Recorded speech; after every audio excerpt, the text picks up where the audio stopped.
Nadiga, your chemistry tutor.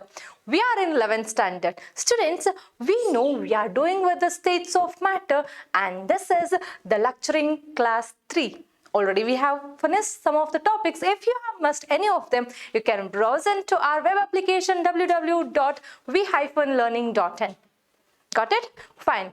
We'll get into today's topic. What we are learning in this session, we'll go ahead with the behavior of real gases, liquefaction of gases, liquid state, vapor pressure, surface tension, and viscosity. So basically, real gases show deviation from ideal gas laws. We saw this in the previous session. Why we have to get this deviation from the ideal gas law? As we know, ideal gas law will be obeying all other laws like Boyle's law, Charles' law, gas law, and also Avogadro's law, right? But real gas cannot. Why? What is the reason for that? The reason is molecules interact with each other. As when we saw the kinetic theory of the gases, we thought that for ideal gas, there is no attraction between the molecules. So if there is no attraction, then they can be an ideal gas.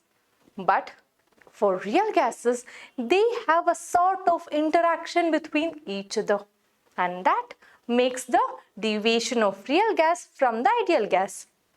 The next point is at high pressures, molecules of the gases are very close to each other.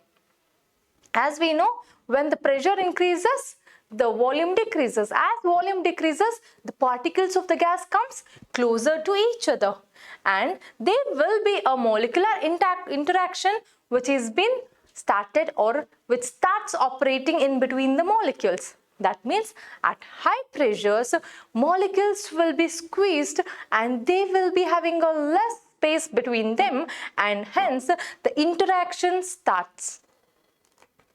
And the molecules do not strike the walls of the container with full impact. As we studied in the kinetic molecular theory, we thought that molecules will be hitting the walls at a higher energy. You have to know that molecules do not strike the walls with complete full impact. Why? What's the reason for that? Because there is a drag back by the other molecules. That means other molecules are attracting these molecules. So the net force on the walls is not complete or full impact. Got it? Yes. Due to molecular attractive forces, the molecules cannot hit the wall with all the force. This effect, molecular attractive forces and their effect with the pressure exerted by other molecules on the walls of the container. You can say this affects. That means molecular attractive forces affects the pressure exerted. Pressure means force per area. So that which is exerted by other molecules on the wall will be affected. Either it might increase or decrease. It depends on the attractive force between the molecules. So here is an equation where the pressure of ideal gas will be equal to pressure of real gas with some constant. What is the constant given as? A n square by V square, where A is a constant here and n is the number of moles and V is the volume of the gas. So when we say there is an attractive force between the molecules, we also should know there will be a repulsive force too. So I can say repulsive forces also become significant. That means you can recognize that repulsive forces. So repulsive interactions are short range interaction and are significant when molecules are almost in contact. We can say they are significant when molecules are in contact. When the pressure decreases, there will be a molecule. If it is in certain given distance, they will be having attraction. If they come too much closer, then the repulsion increases. So when the molecules are almost in contact, then repulsive interaction increases. So the volume occupied by the molecules also becomes significant. There also you have a certain change. If you take V as a volume, instead of V, we have the formula which gives you V minus NB, where B is a constant here. Got it? N, which gives you NB, the total volume occupied by the molecules. Got it? That will be the total volume occupied by the molecules, where V is the general volume occupied by the molecules. B is a constant, as I said. The formula will be P plus AN square by V square. As we know, PV is equals to nRT. Do you remember this, students?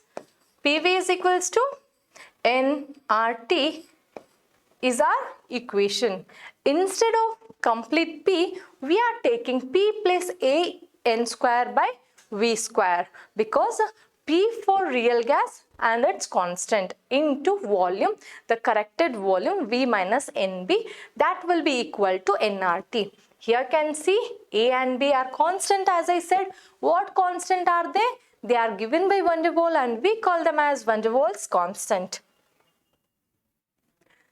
The value A is the measure of magnitude of intermolecular attraction or forces within the gas and independent of volume and pressure. You should note this down, because it is A is independent of volume, A is independent of pressure. That is the magnitude which is giving just the force of attraction between the molecules. Real gases show ideal behavior when the conditions of temperature and pressure are in such a way that intermolecular forces are practically negligible. The real gases can behave exactly like an ideal gas only when the pressure and the temperature is being maintained as such, when the intermolecular forces are negligible. The real gases show ideal behavior when the pressure approaches zero. We know pressure will be 1 atmospheric pressure, and if it is approaching zero, then real gases will become ideal gas. Deviation from ideal behavior can be measured in terms of compressibility factor, which we represent it with Z. Z is equals to PV by nRT. So here we have a graph, students, where you have pressure versus the compressibility factor. You can see the ideal gas will be exactly parallel to the x-axis, where nitrogen, hydrogen, oxygen, methane and carbon dioxide have their deviation. As in the last classes, I said you the deviation, if it is coming to the negative and then raising, this is the negative deviation. If it is above the ideal gas, it will be positive deviation. You can see the points over here. For ideal gas, Z is equals to 1 or Z is equals to 1 at all temperatures and pressures, because we know PV is equals to nRT. What is Z? Z is equals to PV by nRT, we said, right? We know that PV is equals to nRT. When PV is equals to nRT, if I substitute here in place of PV nRT, what happens?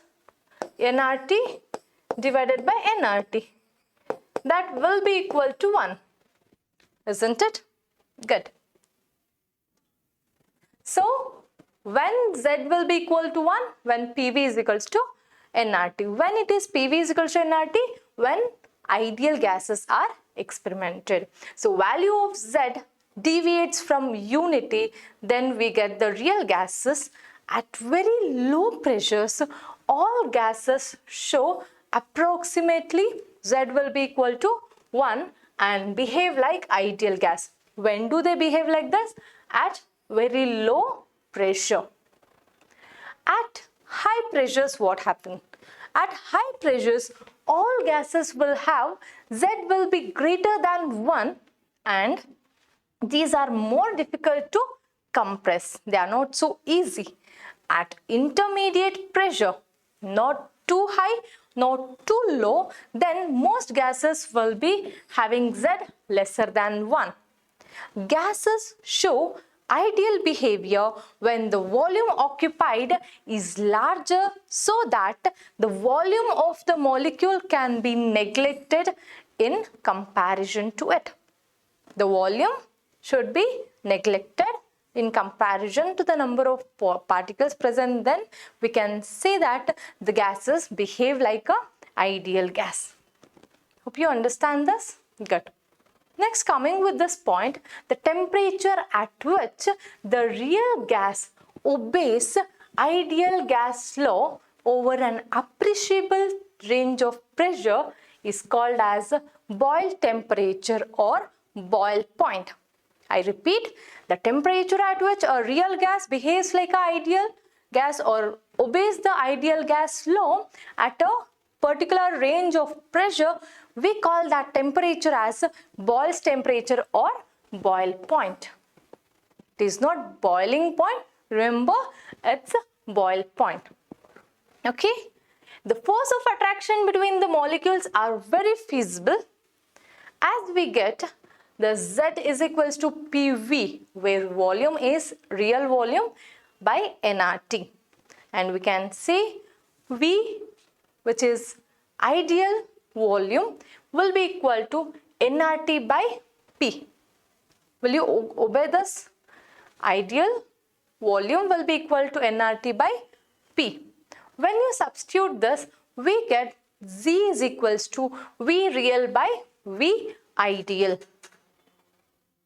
So compressibility factor can also be called as the ratio of actual molar volume to that of the molar volume of the ideal gas. Next, coming with the liquefaction of gas. Students, liquid and process to which the liquid is formed is called as liquefaction, and liquefaction of solid is different, liquefaction of gaseous is different. That means here we are converting gas to the liquid. Okay, so Thomson and Reeves plotted isotherms of carbon dioxide at various temperatures. As we see the temperature and the isotherms, volume and the pressure, we'll get many isotherms which is been formed for carbon dioxide. And by seeing them, the real gases behave in the same manner as the carbon dioxide does.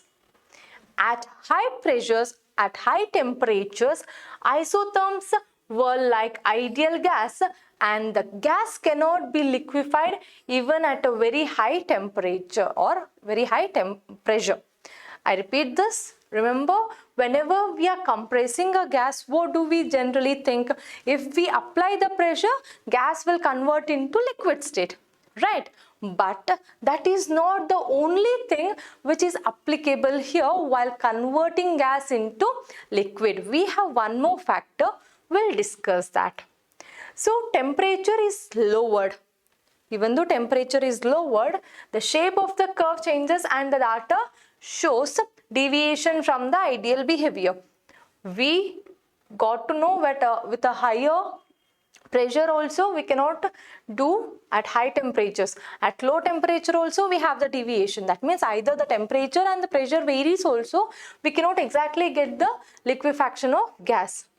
You have an example here where at 30.98 degrees Celsius, carbon dioxide remains up to 73 atmospheric pressure, while at 73 atmospheric pressure, liquid carbon dioxide appears for the first time. That means at this 73 atmospheric pressure, the carbon dioxide liquefies. It starts converting into liquid. The temperature 30.98 degrees Celsius can be called as a critical temperature of carbon dioxide. So volume of one molecule of gas at critical temperature is called critical volume. We got to know the temperature at which the carbon dioxide or any of the gas starts converting itself into the liquid phase, that we call it as critical temperature, and the volume occupied at that critical temperature will be termed as critical volume. The pressure at that temperature is called as critical pressure. So we have critical temperature, critical pressure and critical volume. They are critical constants, we can say. Increase in pressure simply comprises the liquid carbon dioxide and the curve represents the compressibility of the liquid. At 21.5 degrees Celsius, the carbon dioxide remains as a gas only up to a point P. You will be having a point P where you will be having 21.5 degrees Celsius, that carbon remains as a gas. Liquid and gaseous carbon dioxide coexist, and further application of pressure results in the condensation of more gas until the point C, which is been reached. That means these are the points where the carbon dioxide is been starting its phase, liquid phase, then it is been attaining the phase where it is been having both liquid and solid, liquid and gaseous state, and completely which is converted into liquid state. So at point C, all the gas has been condensed, and further application of pressure merely compresses the liquid as steep line. That will be completely steeper. So below 30.98 degrees Celsius, each curve shows the similar trends. Critical temperature of a gas is highest temperature at which liquefaction of a gas first occurs. This is the highest temperature at which the liquefaction starts. And the next point says that compression brings the molecules in close vicinity and cooling slows down the movement of molecules. As we are converting gaseous state to the liquid state, we need to know energy should be removed, because gaseous state molecules will have higher energy. While it is being liquefied, we require the loss of energy, and cooling helps in removing the energy. Hence the molecules cannot move as they are moving in the gaseous state. Intermolecular interactions may hold the closely and slowly the moving of molecules together, and the gas liquefies. It is possible to change a gas into liquid or a liquid into gas by the process in which always a single phase is present. So we know liquid phase and gaseous phase is there. When it reaches one single phase, then we can say it is been completely liquefied. There is continuity between the gaseous and the liquid state. The term fluid is used to either liquid or a gas to recognize this continuity. And at critical temperature, liquid passes into gaseous state, and it continuously, the surface separating two phases disappears. When at a critical temperature, liquid is converting into gaseous state, at certain continuity it will be the fluid state, and at certain temperature what happens, the surface separates, which has been having the separating liquid state and gaseous state, that will be removed. So here we have some of the gaseous states which gives you the critical temperature, pressure and volume, where hydrogen, helium, nitrogen, oxygen, carbon dioxide, water and methane is being used. So a gas below the critical temperature is called vapor of the substance, and carbon dioxide gas below its critical temperature is called carbon dioxide vapors.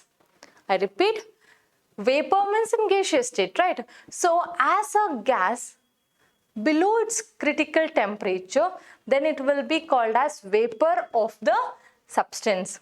vapor, you can identify where does the vapor comes now, right? So carbon dioxide gas below its critical temperature will be called as carbon dioxide vapors. Next we have the liquid state, where in liquid state we know intermolecular forces are stronger in liquid state than in the gaseous state, and liquids are denser than gaseous. At a given temperature, liquids are denser than gaseous state. Why we have to refer a given temperature? Because if you increase the temperature or fluctuate the temperature, the density will change. Molecules of liquids are held together by attractive intermolecular forces. As we know, liquids can flow, so they are called as fluids, and can be poured and can assume the shape of the container in whichever it is been stored.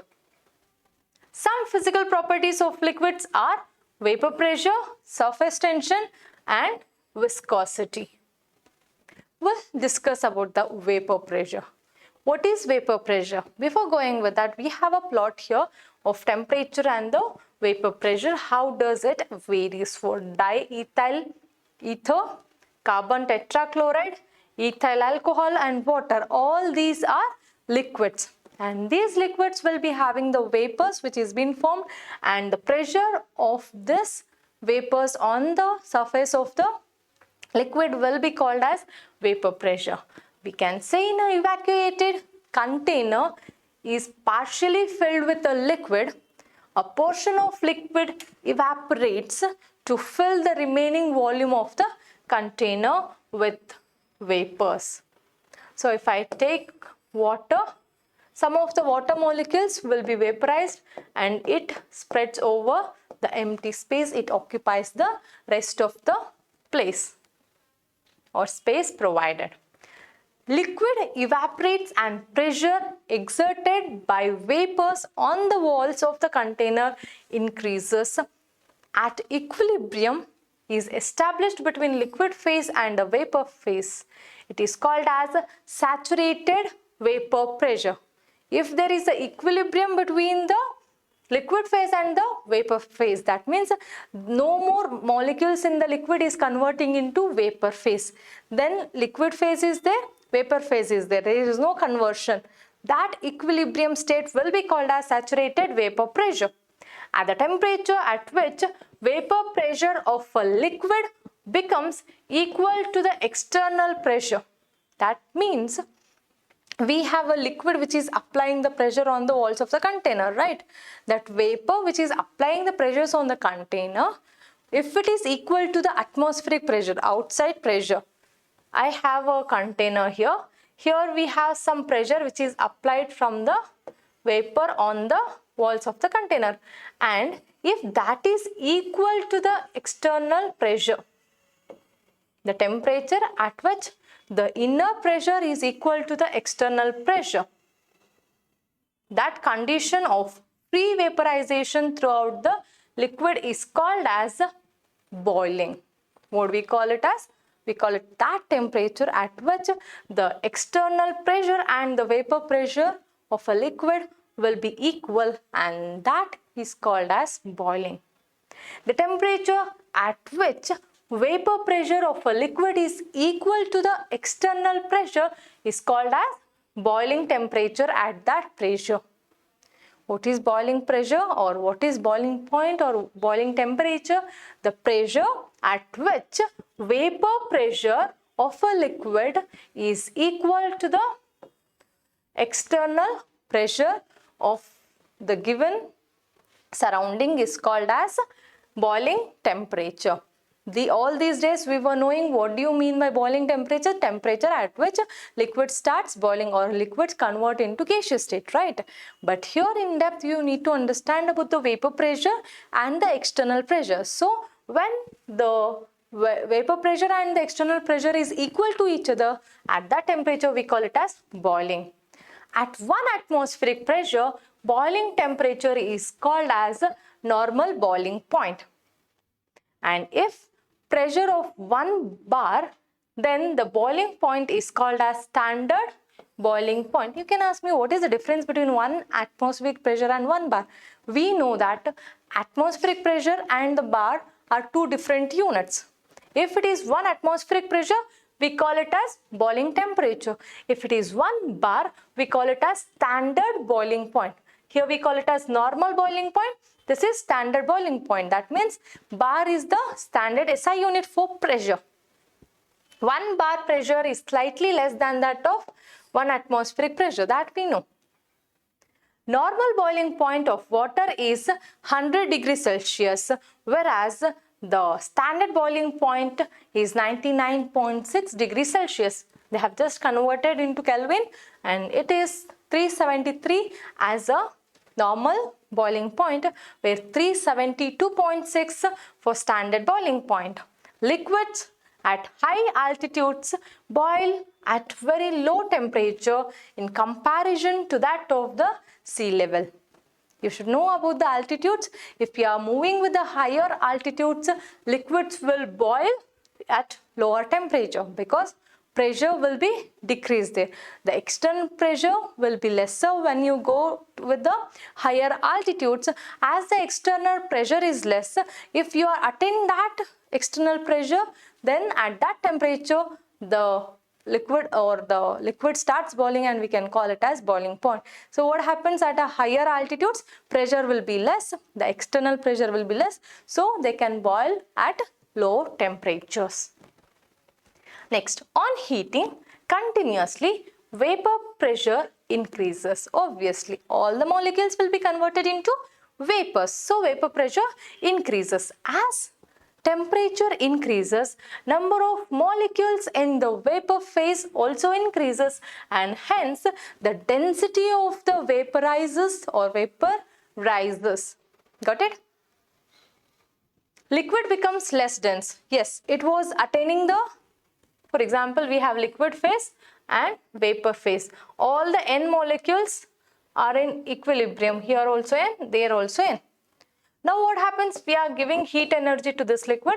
So N has been, the number of particles has been moving. So what happens? 2 particles moved. Here it will be N plus 2. Here how many particles or molecules? N minus 2. Obviously the density decreases, right? Yeah. When density of a liquid and the vapor becomes same, that boundary between the liquid and the vapor disappears. This temperature is called as critical temperature again. So now we have next point called as surface tension. We have a doubt here. Can you find this? What is this? We'll come to that. So the first question what our student is having: why do liquid rise in the thin capillary tube as shown as soon as it touches the surface of the liquid? If I take the small beaker, if I have a water in this, okay, I'll dip a straw. You know the straw? Yes. As soon as you dip the straw, if you are not sipping it or if you are not taking inside the water or the liquid, what happens? Even then, some of the water will be raised to certain extent. As soon as you touch the straw to the surface of the liquid gets inside without any pressure you are exerting on it. So it raises and you get a level of water which is entering into. That is the question. Why do the liquid raise in the thin capillary tube? You can take the straw as a capillary tube. Capillary tube will be very small, very thin, okay? So if it touches the surface, it is entering. Why? What is the reason for that? We'll study. Solid particles. You are taking the solid particles and keep it into the beaker where water is there. What happens? It will spread. If you are taking that inside your hand and taking it out of the water, what happens? It will come as a thick bulk together, right? That bulky thing, why does it happen? Even after that, if you throw it inside the water, that will spread evenly. Why? What is the reason for that? And mercury. Small mercury from spherical bead.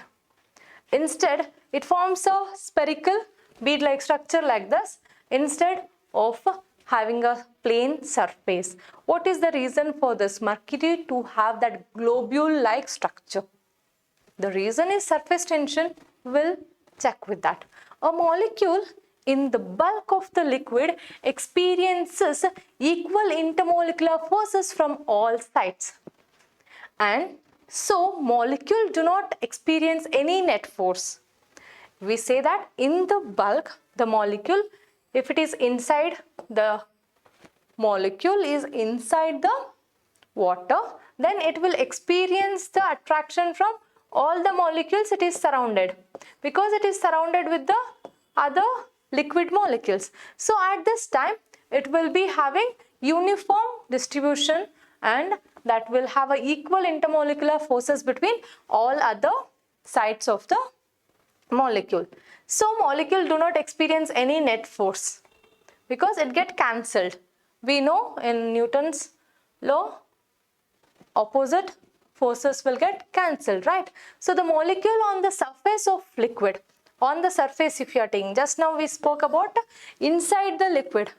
If we are thinking about on the surface of the liquid, the net attractive forces is towards interior. If I have a molecule here on the top of the surface, this will experience the force from the molecules which is below, because above that we don't have any molecule to attract it.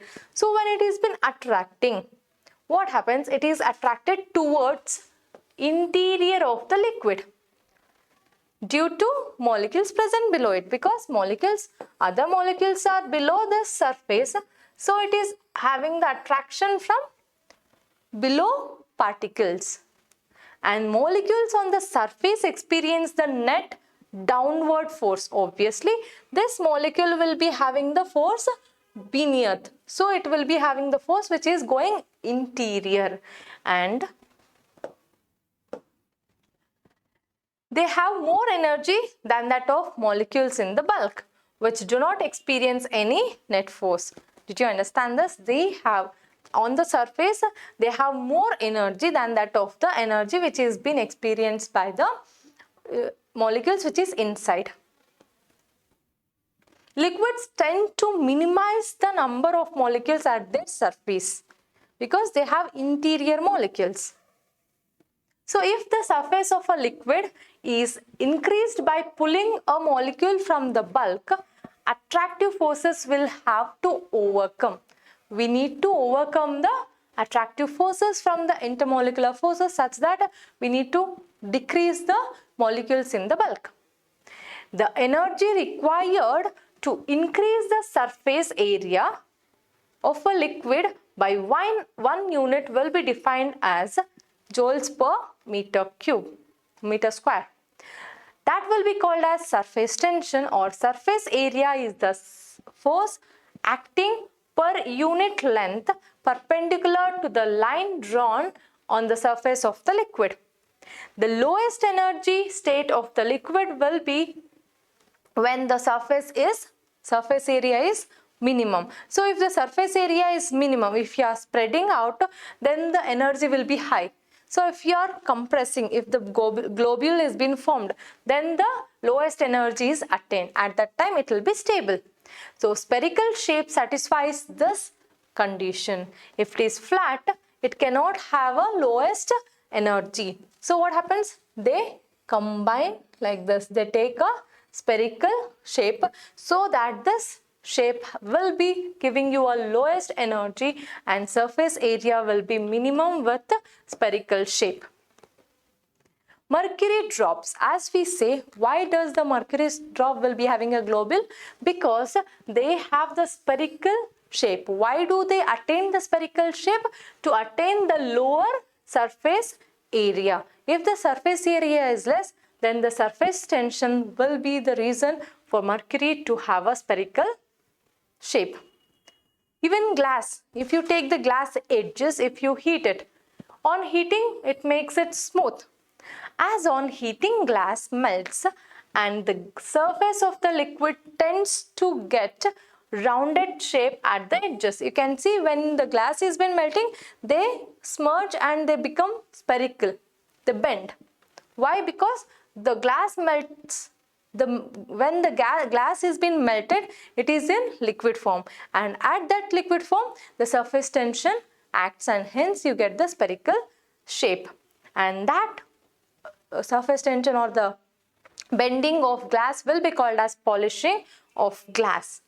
Liquids wet the things as they spread across their surface as thin film. We know that. Magnitude of surface tension of liquid depends upon the attractive forces between the molecules. It depends on the attractive forces of the molecules. Surface tension decreases as the temperature increases because attraction between the molecules also decreases with increase in temperature. Coming with the viscosity. What do you mean by viscosity? Viscosity is a measure of resistance to flow which rises due to the internal friction between layers of fluid as they slip fast one another while liquids flows. We know that if I have a tap here,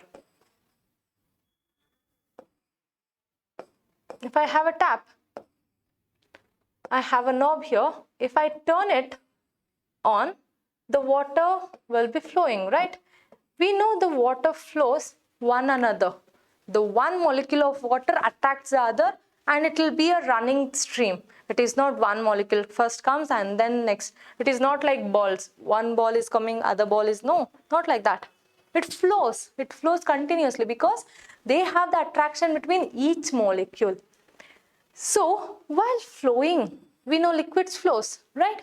While flowing, they have a sort of friction. We know friction is very much important. As we study, if I am standing here, friction matters. If it is completely smooth, I cannot easily walk, right? So friction is the thing which is acting even on the fluids. How?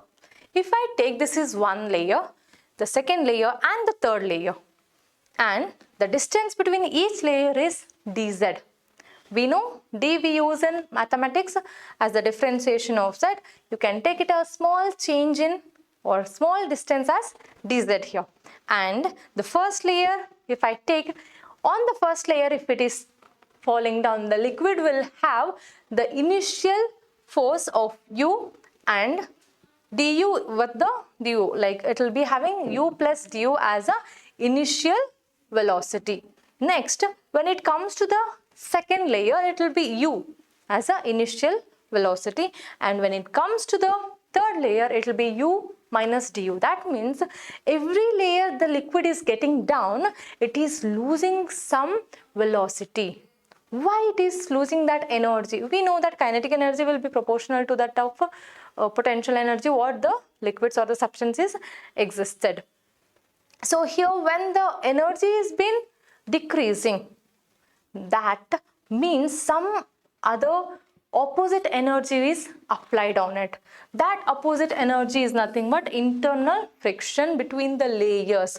If these are the layers where it is been getting down, then we get the energy decrease or velocity will be decreased because from one layer to another layer there is a friction between.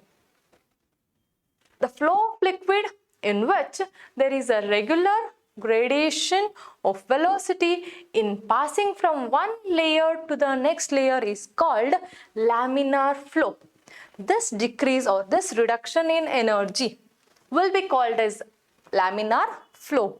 I can repeat it. The flow of liquid in which there is a regular gradation of velocity in passing from one layer to the another layer will be called as laminar flow. The force required to maintain the flow of layers is proportional to the area of contact of the layers and velocity gradient. What is this velocity gradient? We'll see what is velocity gradient. Here we know that always force will be proportional to area. So here in this contest, you will be having the area of a space or the layer to which the force is responsible. So force is directly proportional to the du by dz. Du is the small change in velocity and dz is the small change in distance between the two layers. So du by dz is the velocity gradient, where capital E is the area of contact. You can say, combining equation 1 and equation 2, you can get the equation 3. F is directly proportional to A into du by dz.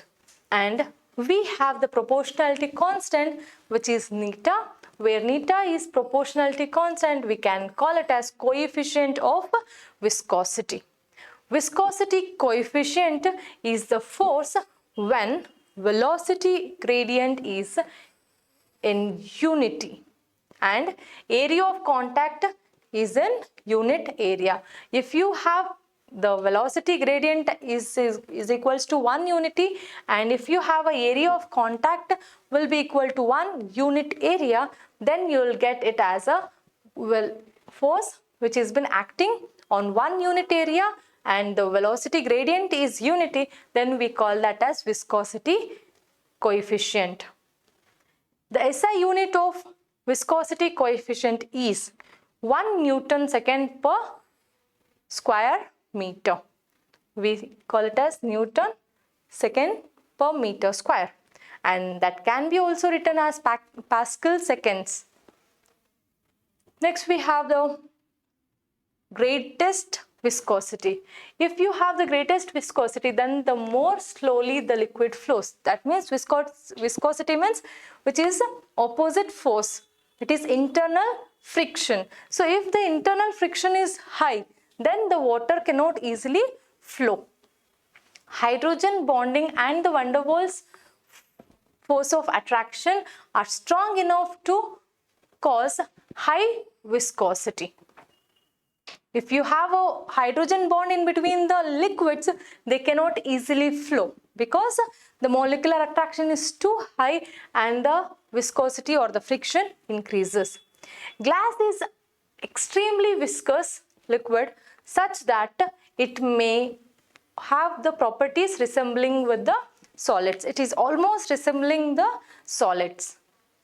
Viscosity of liquids decreases as the temperature rises because at high temperature molecules have high kinetic energy and they overcome the intermolecular forces to slip fast one another between the layers. They need to move faster. For moving faster, the kinetic energy should be increased and the attraction between the particles should be decreased.